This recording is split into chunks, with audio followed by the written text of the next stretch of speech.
بسم اللہ الرحمن الرحیم۔ سورۃ البقرہ کا رکوع نمبر آخری ہے، رکوع نمبر 40، اس کے ترجمہ اور تشریح کے ساتھ حاضر ہے۔ اللہ تبارک و تعالیٰ کا ارشاد ہے، للہ ما فی السماوات و ما فی الارض۔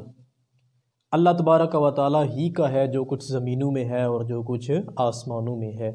وَإِن تُبْدُوا مَا فِي أَنفُسِكُمْ أَوْ تُخْفُوهُ يُحَاسِبْكُمْ بِهِ اللَّهُ۔ وَإِن تُبْدُوا، اگر تم ظاہر کرو، ما فی انفسکم، جو کچھ تمہارے دلوں میں ہے، او تخفوہ، یا اس کو چھپائے رکھو، یحاسبکم بہ اللہ، اللہ تم سے اس کا حساب لے گا۔ ٹھیک ہے جی۔ وَإِن تُبْدُوا مَا فِي أَنفُسِكُمْ أَوْ تُخْفُوهُ يُحَاسِبْكُمْ بِهِ اللَّهُ، جو کچھ تمہارے دلوں میں ہے اگر تم اس کو ظاہر کرو یا اس کو چھپائے رکھو، اللہ اس کا کیا کرے گا؟ حساب لے گا۔ فَيَغْفِرُ لِمَن يَشَاءُ، اللہ جس کو چاہے گا معاف کر دے گا، وَيُعَذِّبُ مَن يَشَاءُ، اور جس کو چاہے گا عذاب دے گا۔ اللہ جس کو چاہے گا معاف کرے گا اور جس کو چاہے گا عذاب دے گا۔ وَاللَّهُ عَلَىٰ كُلِّ شَيْءٍ قَدِيرٌ، اللہ تبارک و تعالیٰ ہر چیز کے اوپر قادر ہے۔ جب یہ آیت کریمہ نازل ہوئی تو صحابہ کرام بڑے پریشان نبی کریم علیہ السلام کی بارگاہ میں حاضر ہوئے، عرض کیا یا رسول اللہ صلی اللہ علیہ وسلم کہ آج تک جو بھی احکامات نازل ہوئے ہیں ہم نے ان کے اوپر عمل کیا ہے، لیکن یہ جو حکم نازل ہوا ہے یا رسول اللہ، نماز تھی تو ہم پڑھتے تھے، حج تھے تو ہم کرتے تھے، ٹھیک ہے جی، زکوٰۃ دیتے تھے، لیکن یہ جو اب حکم نازل ہوا ہے اس کے اوپر کاربند رہنا یہ ہمارے لیے ناممکن ہے یا رسول اللہ، کہ جو ہمارے دلوں میں پیدا ہونے والے خیال ہیں ہم ان کو ظاہر کریں یا چھپائے رکھیں، اللہ اس پر بھی ہماری گرفت کرے گا، تو یہ معاملہ بڑا مشکل ہے۔ تو نبی کریم علیہ السلام نے فوراً ان کو تھاما اور ارشاد فرمایا، یہود و نصارہ کی طرح تم یہ مت کہو سمعنا و عصینا، کہ ہم نے سنا اور ہم نے نافرمانی کی۔ یعنی یہود و نصارہ جب انبیاء کے نام سے سنتے تو کہتے سمعنا و عصینا، ہم نے سنا اور ہم نے نافرمانی کی۔ تم ایسا ہرگز نہ کہو، بلکہ تم کیا کہو؟ بلکہ تم کہو سمعنا و اطعنا غفرانک ربنا و الیک المصیر، کہ تم یہ کہو کہ ہم نے سنا اور ہم نے اطاعت کی، غفرانک ربنا و الیک المصیر، اے اللہ ہمیں تو معاف فرما دے، ربنا اے ہمارے رب، و الیک المصیر ہمیں تیری طرف ہی لوٹ کر آنا ہے، بلکہ تم ایسے کہا کرو۔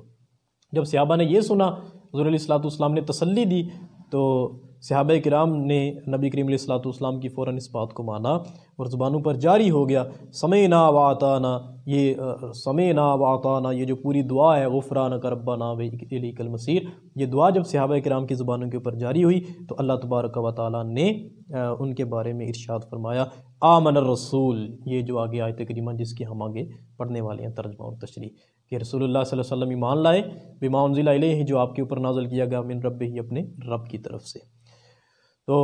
آمن الرسول بما انزل الیہ من ربہ، آمن الرسول ایمان لایا رسول، بما انزل الیہ من ربہ، جو کچھ اس بما انزل الیہ من ربہ، جو چیز اتاری گئی اس کی طرف، اس کے رب کی طرف سے، والمؤمنون، اور ایمان لائے مومن، یعنی مومن بھی کیا کیے، مومنوں نے بھی کیا کیا، ایمان لے کے آئے۔ کل آمن باللہ وملائکتہ وکتبہ ورسلہ لا نفرق بین احد من رسلہ، کل، یہ سب دل سے مانتے ہیں،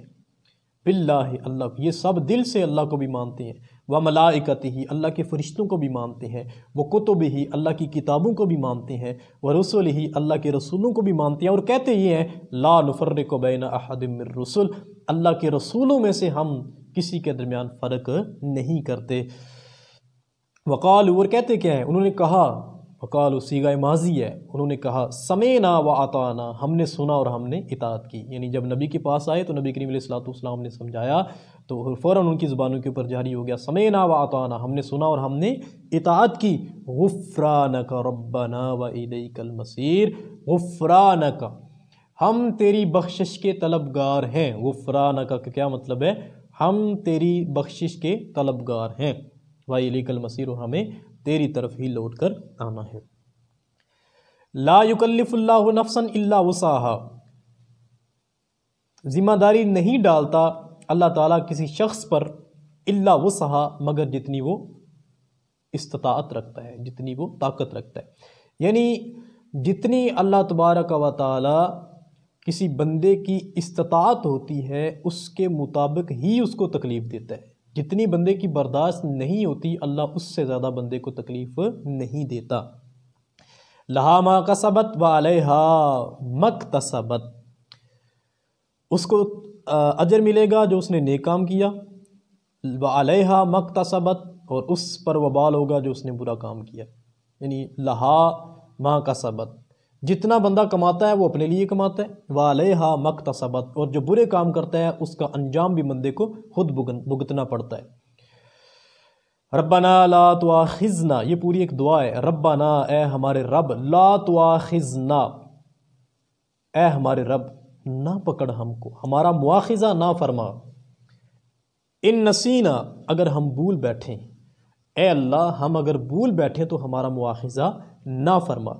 او اخطانا یا ہم اگر غلطی کر بیٹھے تو ہمارا مواخذہ نہ فرما، ربنا اے ہمارے رب، ولا تحمل علینا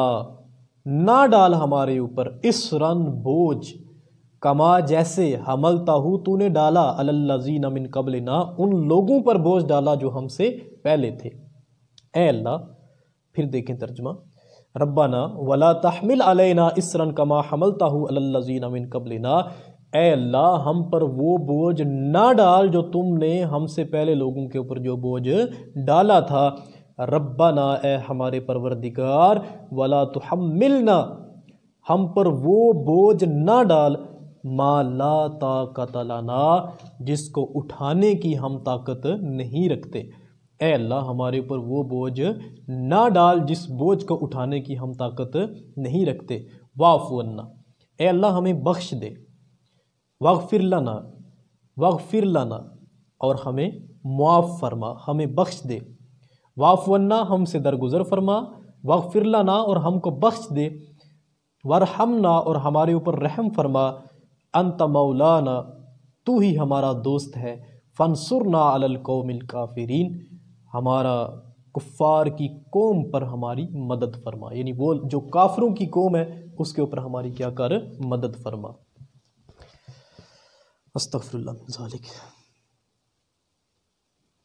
عزیز طلبہ، اگر آپ آج کے دور کے انسان کی پریشانیوں کا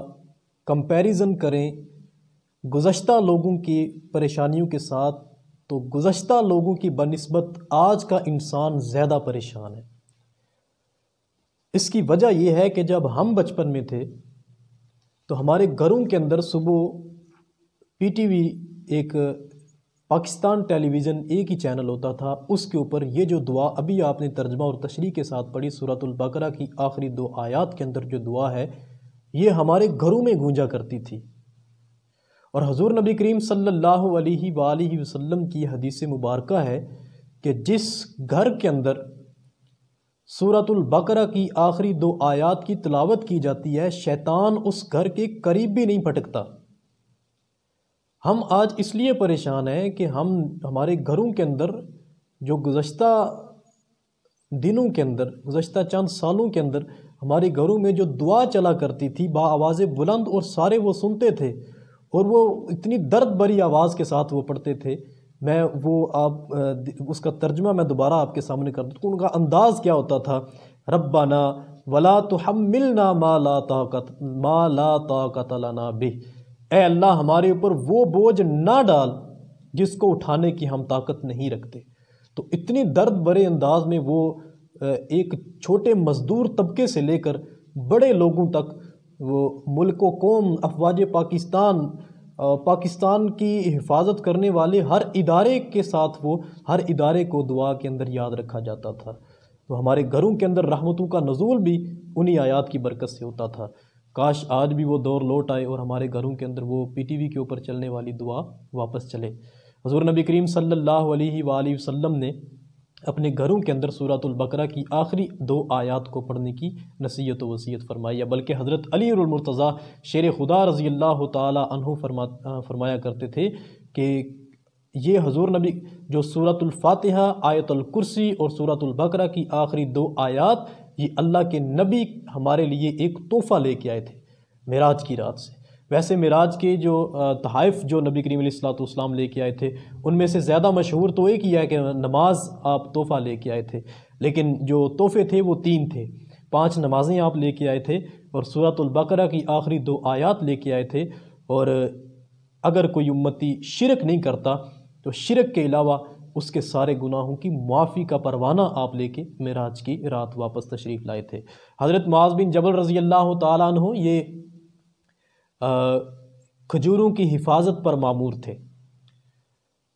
تو آپ نے دیکھا کہ آئے دن جو صدقے کی کھجوریں تھیں ان میں کمی ہو رہی تھی،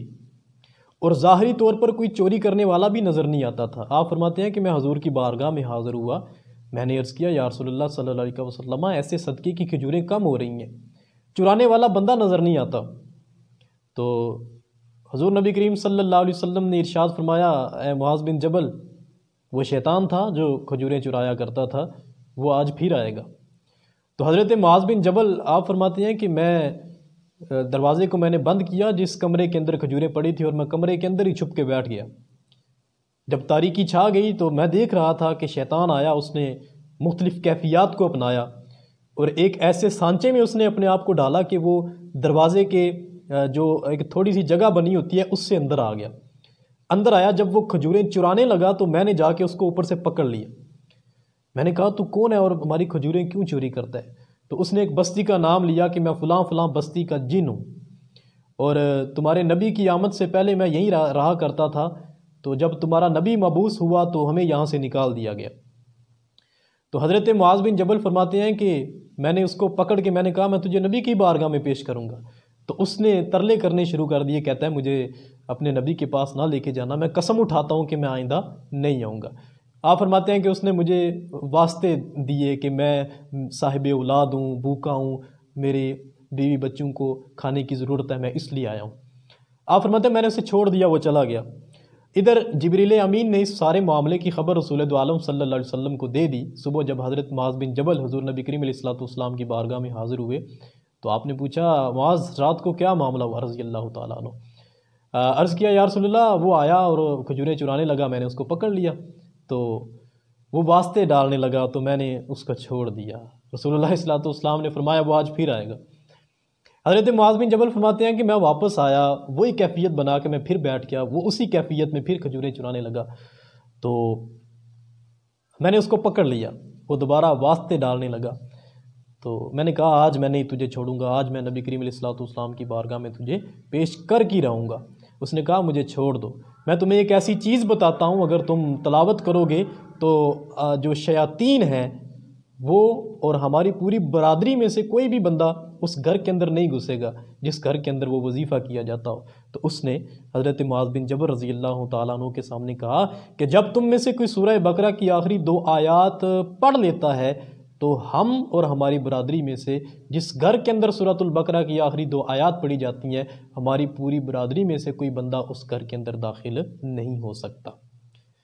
تو یہ سورۃ البقرہ کی جو آخری 2 آیات ہیں، آج ہمارا ترجمہ اور تشریح سورۃ البقرہ کا مکمل ہوا۔ یہ جو آخری 2 آیات ہیں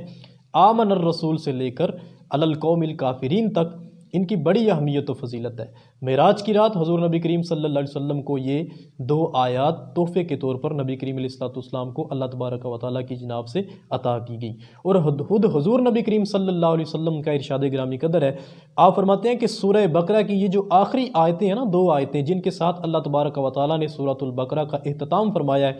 آپ فرماتے ہیں یہ آخری آیتیں مجھے عرش عظیم کے نیچے جو اللہ تبارک و تعالیٰ کی رحمتوں اور برکتوں کا خزانہ ہے، اللہ نے یہ 2 آیتیں مجھے وہاں سے عطا فرمائی ہیں، اور یہ وہ انعام ہے جو میرے علاوہ اللہ تبارک و تعالیٰ نے کسی نبی کو عطا نہیں کیا۔ تو اس لیے اپنے گھروں کے اندر، ہمارے گھروں کے اندر پریشانیاں اسی وجہ سے ہیں کہ ہمارے گھروں کے اندر جو آواز ٹی وی چینل کے ذریعے گونجا کرتی تھی، ربنا لا تحمل علینا ما لا طاقت لنا، کہ اے اللہ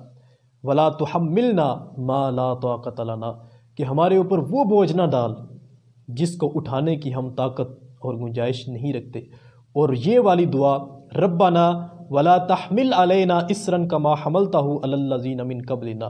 اے اللہ ہم پر وہ بوجھ نہ ڈال جو تم نے ہم سے پہلے لوگوں کے اوپر ڈالا تھا۔ وجہ بے برکتی کی یہ ہے،